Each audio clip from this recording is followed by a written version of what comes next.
Ladies and gentlemen, please be seated. Our program will begin momentarily.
Please welcome NACO President Mary Jo McGuire.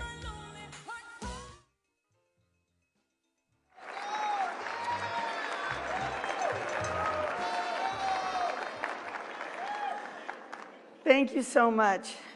It is such an honor to be here with President Biden. He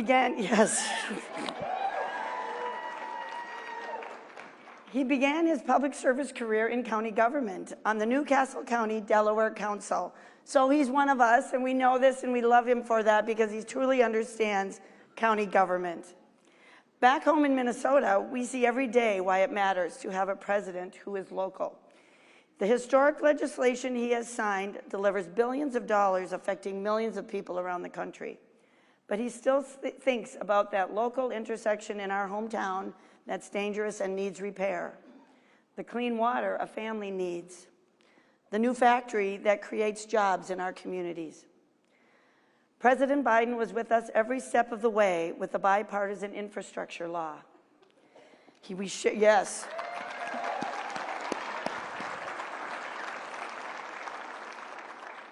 share his goal to connect every single American to reliable, affordable, high-speed internet.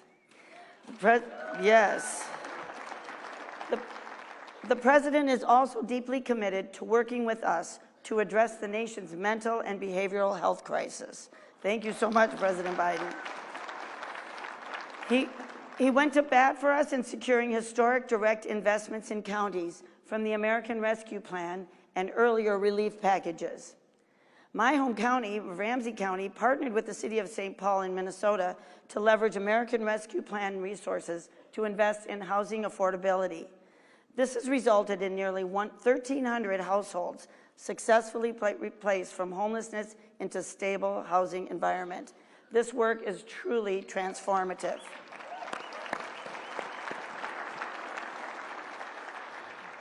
On behalf of NACO and all of us, we are grateful to have such a strong partner in the White House. It is my honor of a lifetime and a moment that I will always remember that I get to introduce our friend, the 46th President of the United States, Joe Biden.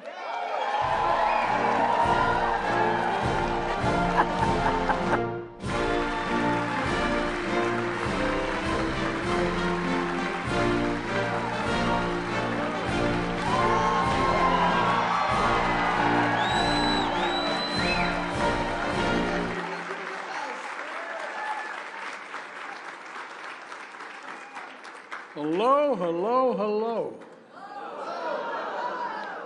If you have a seat, take one. Thank you so very, very much. You know, I want to thank Commissioner McGuire, Ramsey County, Minnesota. The fact is that it's an honor to join all of you, and I want to thank you for how far we've come these last 3 years, and I want to thank you. We have more to do, but with your help, we're making real progress in red counties and blue counties. I promise to be a president for all Americans, whether you voted for me or not. Well, together, no, it's okay. Together, we're making a big difference bringing this country together and not tearing it apart. Now, some of you know, I started my career as a county councilman. I ran for the United States Senate because serving a local official was too hard. That's almost true. When folks have a problem, they know where you live. They come knocking on your door. Not a joke, I know. Kidding aside, what you do really matters. It matters to people's everyday lives, their kitchen table issues. You're answering key questions for people's lives. Is my neighborhood safe? Is it going to get better? Will the bus get me to work on time? How about the school bus showing up for my kid? Will my kids have a good future in this hometown? Will there going to be jobs? That's what I feel my administration, why I feel my administration with so many who served in county government. Start with Vice President Harris. Tom Perez, a point person in the White House who wants to join you all permanently, I think. All he does is brag about you. You think I'm kidding, I'm not. And others throughout my cabinet, they know what you do. The measure of success isn't how many partisan points you can score, but can you fix the problem? It's really, no, it really is basic. Democrat and Republican, can you fix the problem? We all share the same belief. We're here to deliver results for families, for communities, for the country. That's why I've kept my commitment to leave no one behind, to rebuild an economy from the middle out and the bottom up. Because when we do that, everybody does well. Look at the progress we've made together, and I mean it when I say we. I came to office, the pandemic was raging, and our economy was reeling. Counties nationwide faced devastating budget cuts, but we turned things around. The American Rescue Plan provided $350 billion to state and local governments. That money put cops on the beat, teachers in the classroom, money to keep child care centers open, families in their homes, small businesses on their feet, money directly to every single community in America. So all of you could decide how best to spend your money without having to go through the State House or your governor. They're not bad, but you know what you need.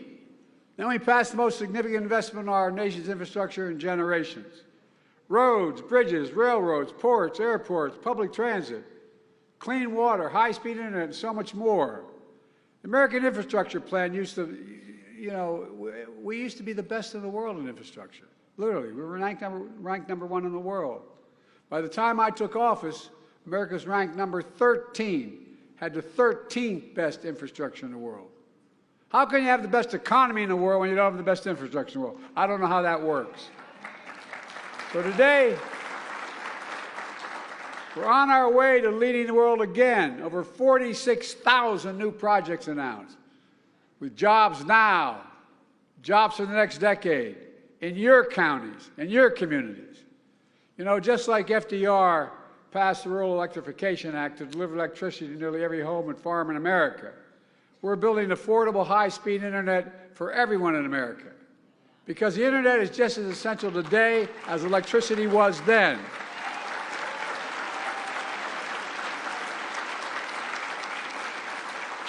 How's your county deal with telemedicine without it? How do you, I go down the list, I'm not going to take your time, but you know, it's consequential. Last month I was in Wake County, North Carolina. Holy mackerel. Where we're investing $3 billion to connect the entire state to affordable high-speed internet by the end of the decade. We're doing that in all 50 states. We've already saved 23 million families as much as $75 a month in infrastructure bill, in their internet bills. It's essential for children to do their homework, small businesses to sell their products, folks to have access, as I said, to telemedicine instead of driving long distance to see the doctor. We're also replacing every poisonous lead pipe in America so everyone can turn on a faucet and drink clean water and not worry about brain damage for our children. One recent study shows that reducing the lead exposure for children improves students' test scores as much as reducing class size from one-tenth the cost. I mean, that's a practical impact. But mainly, no kid should have to no parent should have to watch a kid turn on a water fountain and know there's lead in the pipe and not worry about what effect on the brain it has. At the same time, we're making the biggest investment in climate change ever anywhere in the entire world.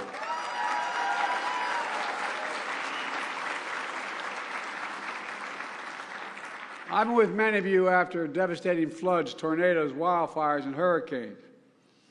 We're going to keep working together to respond, to rebuild, and boost resilience to extreme weather.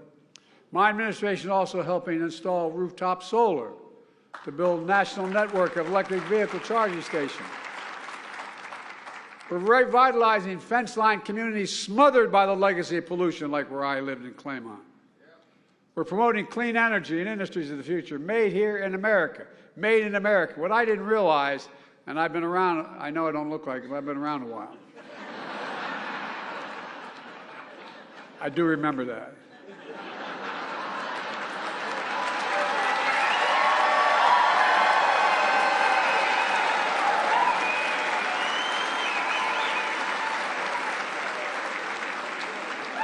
But you know, there's so much we're getting done.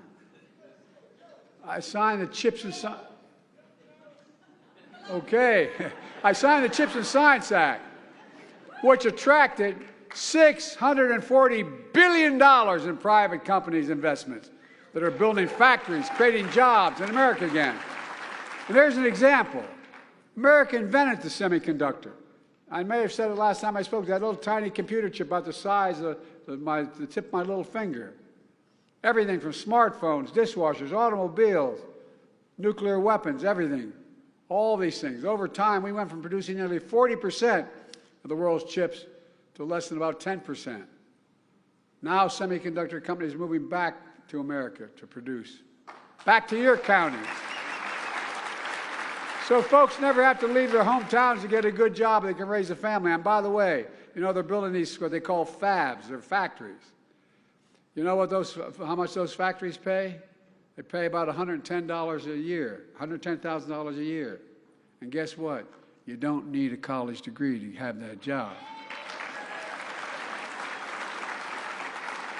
And all these companies tell me they're coming back because we have the best workers in the world. When I got on a plane and went to South Korea, they said, what the heck are you doing, Joe?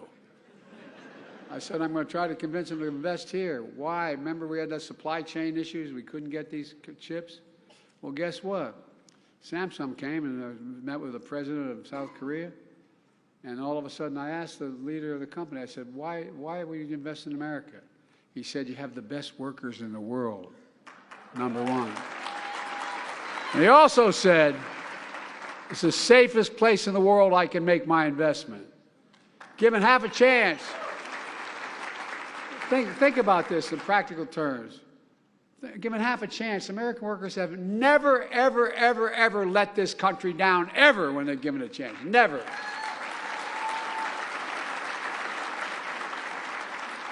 I started to say, you know, we had I didn't realize that there was a provision in the law back in the late 30s having to do with whether or not unions can organize and what limits they had and all that. But there was a provision also in that law. It said that when a president is given money by the legislature to spend on a federal project, he should hire American workers and build it with American products. Well, guess what? That's what we're doing. That's why things are moving the way they are. That's why we made historic investments. For example, we're expanding registered apprenticeships so people can get paid while they're learning how to do their careers. For example, when I took office, only 2 states had registered apprenticeships for teachers. Now more than 30 states have it. The American Rescue Plan also made one of the biggest investments ever in local public safety. All of you have done a tremendous job putting these resources to work, hiring more officers for accountable, effective community policing, supporting violence intervention programs that help prevent crime in the first place, and they work. Folks don't always hear about it. The fact is we're making tremendous progress. Violent crime rates are falling all across the nation, down nearly in every major category. Record declines in homicides. We also are investing billions in improving mental health services, which I know is another major priority. You know, after the fellow who's running again, well,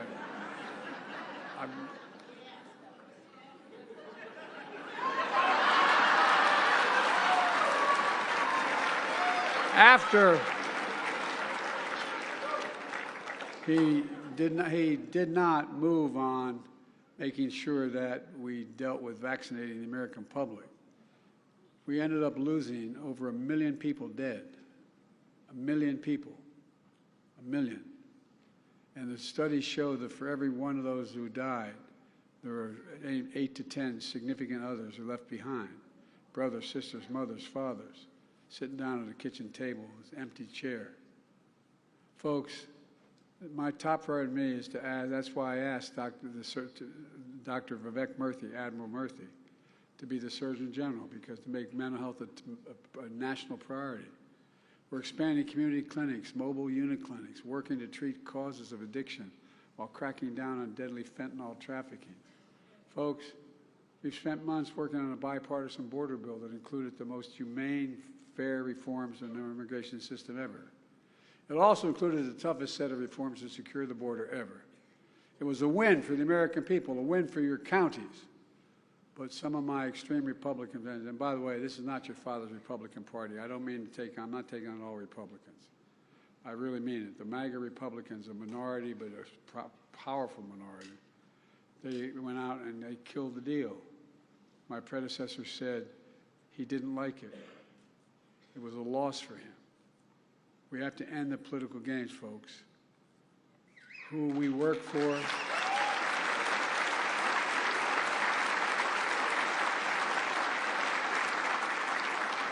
We work for the American people.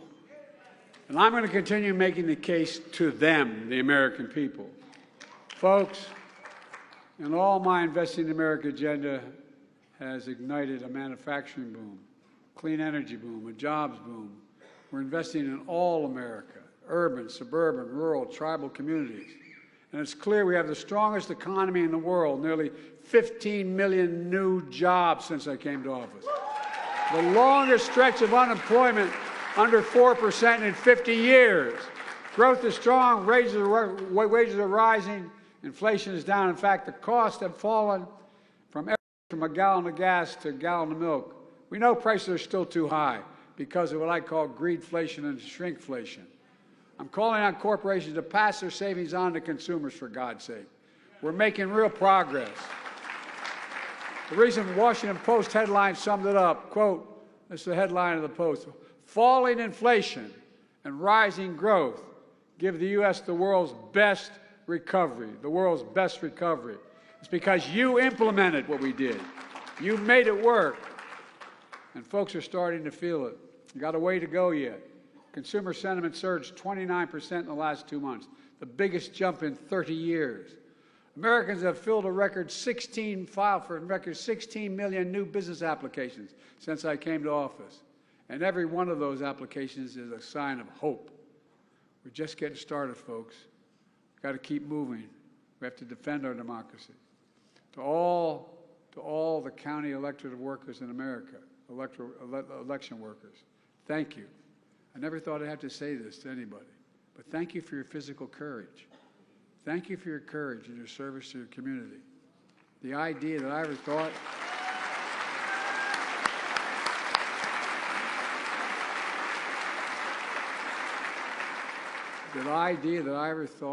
I'd be standing for over 1,000 county officials and having to thank somebody for being an election worker because they're putting their life at risk.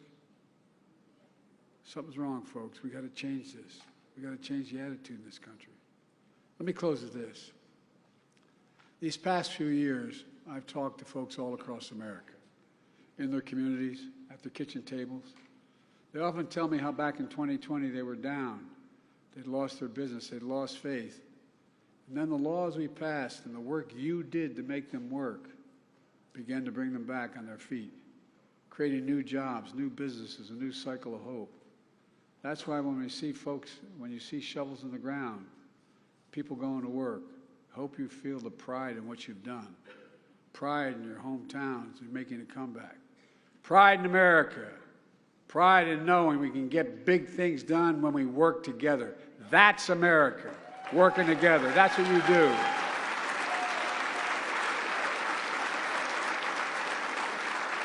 And that's why I've never been more optimistic about our nation's future. We just have to remember who in God's name we are. We're the United States of America. There is nothing beyond our capacity when we work together. So God bless you all. May God protect you. But let's keep going. We got more to do. Thank you, thank you, thank you.